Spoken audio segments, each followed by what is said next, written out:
Bismillahirrahmanirrahim. Assalamualaikum warahmatullahi wabarakatuh.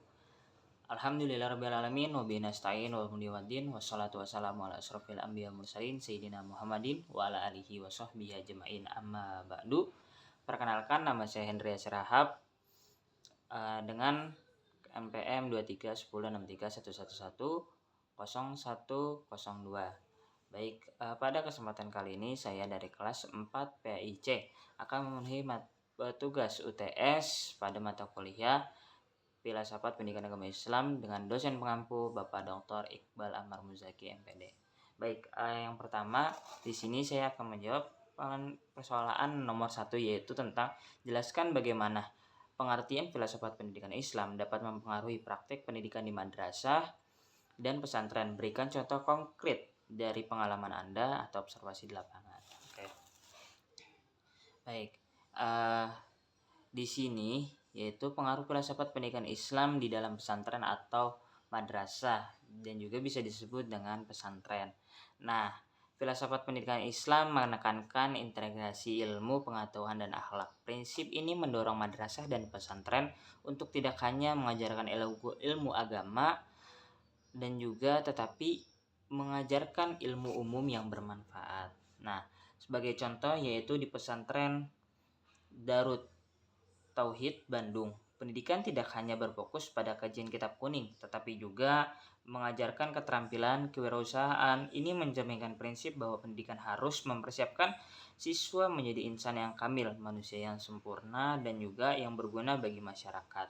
Nah, sebagai juga saya menemukan pengalaman saya gitu, di mana pesantren ini tidak hanya diajarkan ilmu agama, tetapi juga diajarkan ilmu-ilmu umum dan juga ilmu-ilmu masyarakat, yaitu di pondok pesantren saya, Pondok Pesantren At-Taqwa Pusat Putra Bekasi. Nah, di mana itu diajarkan berbagai macam ilmu dan juga diajarkan berbagai macam ilmu umum dan juga tentang teknologi yang pastinya apalagi di era-era sekarang seperti ini. Seperti itu. Nah, saya mengambil referensi yaitu dari Al-Atos SMN 980 The Chomp Canon of Education Islam Kuala Lumpur Muslim Young Movement of Malaysia. Gitu. Baik, selanjutnya di sini saya menjawab permasalahan nomor 2, yaitu perbandingan filsafat pendidikan Islam dan Barat. Nah, pertama di sini ada aspek dan juga filsafat pendidikan Islam, filsafat pendidikan Barat. Yang pertama, aspek dari segi tujuan. Nah, tujuannya ini dalam filsafat pendidikan Islam yaitu pertama, membantu insan kamil yang beriman dan berilmu. Dan menurut filsafat pendidikan Barat yaitu mencetak individu yang mandiri dan rasional. Nah, sumber ilmunya itu yang pertama ada wahyu, akal, dan pengalaman. Nah, kalau filsafat Barat yaitu rasionalisme dan empirisme. Nah, selanjutnya ada metode pembelajaran. Metode pembelajaran yaitu integrasi spiritual dan intelektual. Kalau filsafat Barat yaitu berbasis sains dan juga teknologi. Nah, kelebihannya itu adalah menyimbangkan moral dan intelektual, lebih inovatif dan adaptatif dengan perkembangan zaman. Nah, kekurangannya kalau dari filsafat pendidikan Islam yaitu kadang kurang adaptif dan sains modern, cenderung sekuler dan juga mengabaikan nilai-nilai spiritual. Nah, ini adalah perbandingan antara filsafat Islam dan juga filsafat Barat. Nah, referensi ini diambil dari Nasution 2000 Filsafat Pendidikan Islam Bandung Petra Remaja Kusdakar. Nah, seperti itu perbandingan antara filsafat Islam dan juga filsafat Barat. Oke, selanjutnya di sini menjawab nomor 3 yaitu tentang kerangka kerja filsafat pendidikan Islam. Nah, yang pertama, kerangka kerja filsafat pendidikan Islam ini meliputi ada beberapa. Yang pertama, ada ontologi. Ontologi ialah hakikat manusia sebagai makhluk spiritual dan juga intelektual. Nah, di mana ontologi ini adalah makhluk yang tadi spiritual juga dengan intelektual. Sebagaimanalah itu manusia mempunyai suatu pemikiran yang spiritual dan juga intelektual, yaitu adalah sebagai pemikirannya yang sangat intelektual. Nah, yang kedua di sini ada epistemologi. Nah, epistemologi ini mungkin tidak asing dan juga tidak jauh-jauh, pasti selalu kita dengar gitu tentang epistemologi. Nah, sumber epistemologi ini adalah sumber ilmu dari wahyu, akal dan juga pengalaman. Nah, di mana ini mencakup berbagai macam gitu. Seperti pemikiran kita, akal kita dan juga pengalaman yang pernah kita dapati gitu dalam kita kehidupan bersehari-hari. Seperti itu. Nah, selanjutnya adalah aksiologi. Aksiologi adalah pendidikan bertujuan untuk membentuk akhlak mulia dan juga kemaslahatan umat. Nah, di sini pun bagaimana juga Nabi Muhammad SAW menjelaskan kita sebagai manusia adalah tujuannya adalah menyempurnakan akhlak. Karena sebagaimana Nabi SAW dalam Al-Quran disampaikan yaitu liutami ma'ma karimal akhlak. Nabi Muhammad SAW diutus di muka bumi ini untuk menyempurnakan akhlak. Dan sebagai kita manusia yang pastinya juga kita harus juga menyempurnakan akhlak kita agar bisa jadi kepribadian yang baik. Baik, selanjutnya di sini elemen penting dalam kurikulum pendidikan Islam. Nah, yang pertama itu yang harus ada dalam kurikulum pendidikan Islam yang pertama adalah tauhid. Tauhid adalah sebagai dasar nilai. Karena tanpa adanya tauhid gitu tentang keesaan Allah dalam pendidikan Islam yang pastinya kita mungkin kurang paham dan juga kurang mengerti di mana maka itu tauhid ini adalah salah satu pelajaran yang penting di dalam kurikulum agar kita tahu seberapa kebesarannya Allah Subhanahu wa taala dan yang menciptakan bumi dan langit ini. Nah, selanjutnya di sini ada integrasi ilmu agama antara yang umum dan juga agama dari yang Islam. Terus ada pembentukan akhlak dan keterampilan hidup. Yang keempat, terakhir ada metode pembelajaran yang aktif dan juga konstekstual. Nah, di mana di sini kita sebagai guru nantinya akan harus mengajak siswa untuk aktif dan juga interaktif gitu agar bisa saling kolaborasi dan juga murid bisa lebih paham dan juga lebih bisa mengerti. Nah, seperti itu.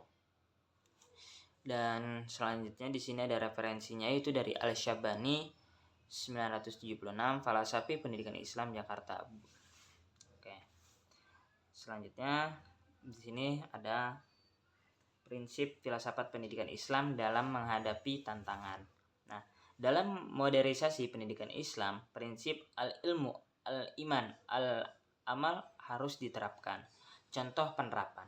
Dignilitas pembelajaran pesantren modern seperti Al-Izhar mulai menggunakan e-learning berbasis nilai Islam dan juga ada kurikulum adaptif integrasi sains dan teknologi dengan pelajaran agama. Nah, di mana di sini menjelaskan harus saling terkaitan gitu antara ilmu agama, ilmu umum dan juga ilmu agama dan juga ilmu umum gitu di mana supaya bisa saling terkaitan gitu antara satu sama lain dan juga hal yang kolaboratif gitu dalam pembelajaran agar penyampaiannya itu tidak hanya dalam berfokus ilmu Islam saja tetapi juga melibatkan gitu pembelajaran juga ilmu-ilmu umumnya seperti itu.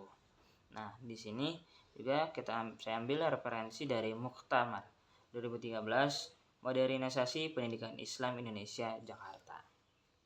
Oke. Selanjutnya di sini menjawab nomor 5 yaitu urgensi dan fungsi filsafat pendidikan Islam dalam pembentukan karakter. Filsafat pendidikan Islam berfungsi membentuk karakter siswa agar menjadi individu yang berakhlak mulia dan bertanggung jawab. Nah, di sini adalah bagaimana karakter siswa menjadi individu yang berakhlak mulia dan juga bertanggung jawab. Makanya itu sangat penting gitu kita temukan bahwasanya siswa itu harus bisa berakhlak mulia dan juga bertanggung jawab karena sangat penting ya apalagi di era-era sekarang yang penuh dengan tantangan dan juga rintangan apalagi sebagai orang tua harus bisa betul bagaimana kita mencontohkan yang baik dan juga memberikan suatu hal-hal yang positif gitu agar anak kita nantinya dan juga bisa mempunyai akhlak yang mulia dan juga bertanggung jawab yang pastinya. Nah, contohnya itu kita bisa memberikan program tahfiz Al-Quran di pesantren dan tidak hanya menghafal tetapi juga menanamkan nilai-nilai kesabaran dan juga kejujuran dalam proses pembelajaran. Ini membentuk generasi yang jujur dan juga disiplin. Nah, bagaimana contoh tersebut juga udah memberikan suatu masukan dan juga hal yang baik gitu agar kita bisa lakukan selalu hal-hal positif, hal-hal yang baik gitu agar anak-anak nantinya bisa menjadi generasi-generasi yang baik dan juga generasi-generasi yang diinginkan oleh para orang tuanya.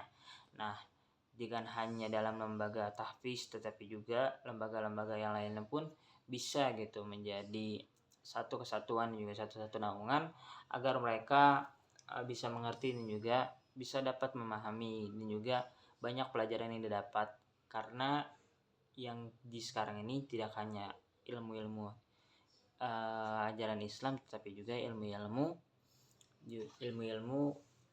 umum dan juga ilmu-ilmu yang lainnya, karena apalagi di era teknologi itulah sangat penting sekali ya. Nah, referensinya itu saya ambil dari Jalaluddin 2014 Psikologi Agama Jakarta. Nah, selanjutnya di sini menjawab pertanyaan nomor 6, yaitu pendekatan studi filsafat pendidikan Islam. Nah, pendidikan yang efektif, pendidikan yang pertama ada dengan cara pendekatan historis, memahami perkembangan pemikiran tokoh Islam seperti Al-Ghazali dan juga Ibnu Sina. Mana Al-Ghazali dan Ibnu Sina itu salah satu tokoh ya, dan juga yang memberikan kita suatu motivasi dan juga histori-histori yang baik yang sebagai kita di zaman sekarang masih bisa menjadikan contoh dan juga pelajaran untuk kita gitu. Ketika saat pembelajaran ataupun saat di luar pembelajaran pun itu sangat memotivasi tentang Ibnu Sina dan juga Imam Al-Ghazali. Nah, terus yang selanjutnya ada pendekatan normatif. Nah, pendekatan normatif mengacu pada Al-Quran dan hadis sebagai pedoman utama, di mana sebagai pembelajaran juga pedoman yang sangat penting dalam pembelajaran yaitu Al-Quran dan hadis. Karena Al-Quran dan hadis adalah suatu cukup dan juga pelengkap bagi kita saat pembelajaran dan juga saat belajar gitu. Jadi kita bisa mengerti, bisa memahami dan juga bisa tahu gitu pembelajaran. Dan juga sebagai pelengkapnya adalah pasti di dalam pembelajaran PAI adalah tolak ukur yang pertama adalah tadi, yaitu dari Al-Quran dan hadis itu adalah menjadi suatu kunci dan juga sangat penting bagi kita sebagai nanti gurunya harus berpacu juga kepada Al-Quran dan hadis, karena Al-Quran dan hadis adalah suatu utama dan juga pembelajaran yang sangat penting yang harus memang dilibatkan dalam semua pembelajaran, apalagi di dalam pembelajaran PAI Pendidikan Agama Islam. Nah, selanjutnya ada pendekatan kontekstual, di mana sini adalah menyesuaikan prinsip Islam dengan tantangan modern. Nah, mana saya juga mendapatkan kata di zaman sekarang adalah kita mengajarkannya itu adalah didiklah anak itu sesuai zamannya, jangan didik anak di zamanmu, karena ia hidup akan di zamannya bukan hidup di zamanmu. Nah, di bagaimana kita harus mendidik anak di zaman-zaman sekarang dengan cara sesuai dengan zamannya, yaitu dengan cara teknologi ataupun dengan cara metode yang baik, karena di sekarang itu adalah udah masuk dengan kemajuan-kemajuan dan juga masuk ke dalam banyaknya teknologi yang memang dalam pembelajaran pun sekarang itu selalu dilibatkan gitu, baik dari handphone, baik juga dari proyektor ataupun juga dari tugas-tugas, semua sangat melibatkan dengan teknologi yang pastinya. Maka dari itu kita harus didik anak kita sesuai dengan zamannya, dengan perkembangan yang luas dan juga sangat pesat di zaman sekarang ini. Nah, selanjutnya yaitu adalah pendekatan konseptual paling efektif pastinya, karena memastikan pendidikan Islam tetap relevan juga adaptif. Nah, di sini kita tahu berarti dari 3 yang disebutkan adalah kontekstual lah yang sebagai pendekatan yang pasti gitu dan juga yang baik, karena kontekstual adalah melibatkan suatu hal dengan perkembangan zaman yang tentang yang saat ini gitu. Jadi tidak terketinggalan zaman, tetap mengikuti adanya zaman dan juga terus berkembang sesuai dengan zamannya. Nah, di sini referensi dari Filsafat Pendidikan Islam Arifin 2011. Baik, selanjutnya di soalan nomor 7 yaitu rancangan program pendidikan yang mengintegrasikan hakikat manusia dan pendidikan. Nah, programnya yaitu adalah Insan Kamil Learning Model. Komponen utamanya yaitu nilai spiritual, yaitu seperti pembiasan ibadah dan akhlak, pembiasaan ibadah itu seperti sholat duha dan juga akhlak itu ketika kita masuk ke dalam gerbang sekolah gitu, kita harus salam dan juga mengucapkan dan berdoa gitu, salim terhadap guru, dan itu salah satunya yang penting. Terus selanjutnya ada ilmu pengetahuan umum atau STEAM berbasis etika. Nah, di mana di sini menerapkan ya akhlak-akhlak yang baik dan juga akhlak-akhlak yang terpuji yang harus selalu diberikan contoh-contoh yang baik dan juga hal-hal yang positif. Terus ada keterampilan hidup, yaitu kewirausahaan dan juga teknologi. Nah, keterampilan hidup, kewirausahaan dan teknologi yaitu saling berkaitan, apalagi di sekarang ini yang selalu disenggol adalah teknologinya. Terus yang terakhir ada pembentukan karakter. Nah, program mentoring personal dan juga leadership. Nah, ini sangat penting. Pastinya program mentoring personal dan juga leadership, karena kita nantinya adalah apalagi laki-laki sebagai pemimpin, dan juga semuanya adalah pemimpin. Walaupun bukan pemimpin dalam suatu lembaga ataupun dalam suatu acara, tetapi kita adalah pemimpin pada diri kita masing-masing, yang mana kita harus bisa gitu membimbing diri kita, karena kitalah pemimpin yang sebenarnya di dalam diri kita. Mau dibawa kemana nih diri kita nanti, dan mau harus gimana nantinya diri kita. Jadi seperti itu. Makanya penting yaitu adalah membimbing secara personal ataupun secara leadership juga harus dipelajari, karena kepemimpinan itu memang harus dipelajari, bukan hanya dari pengalaman, dan juga harus banyak juga seperti ikut-ikut ya, kita harus adain suatu seminar gitu biar anak-anak mempunyai leadership dan juga jiwa kepemimpinan seperti itu. Nah, referensi yang saya ambil yaitu dari Al-Syabani, Filsafat Pendidikan Islam. Oke, yang terakhir selanjutnya persoalan nomor 8, yaitu peran filsafat pendidikan Islam dalam demokratis pendidikan. Nah, filsafat pendidikan Islam menekankan keadilan adalah dan persamaan musawah. Ini mendukung sistem pendidikan yang inklusif dan adil. Nah, contoh implementasinya yaitu beasiswa santri duafa di berbagai pesantren modern.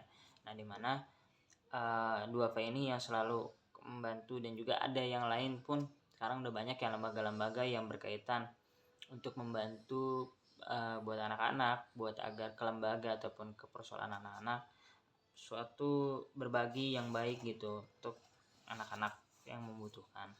Nah, terus selanjutnya di sini ada kurikulum yang berbasis kebutuhan lokal. Maksudnya itu adalah yang memberdayakan komunitas. Ini penting sekali, memberdayakan suatu komunitas yang baik. Dan juga yang terakhir yaitu bisa juga membuat lembaga gitu ataupun bantuan yang pasti untuk bisa menyalurkan dan juga mengembangkan potensi-potensi anak nantinya. Nah, referensi ini diambil dari Hasan 2010, Demokrasi dalam Pendidikan Islam. Seperti itu referensinya. Mungkin itu saja yang bisa saya sampaikan. Kurang dan lebihnya mohon maaf bila banyak ada kata-kata yang salah.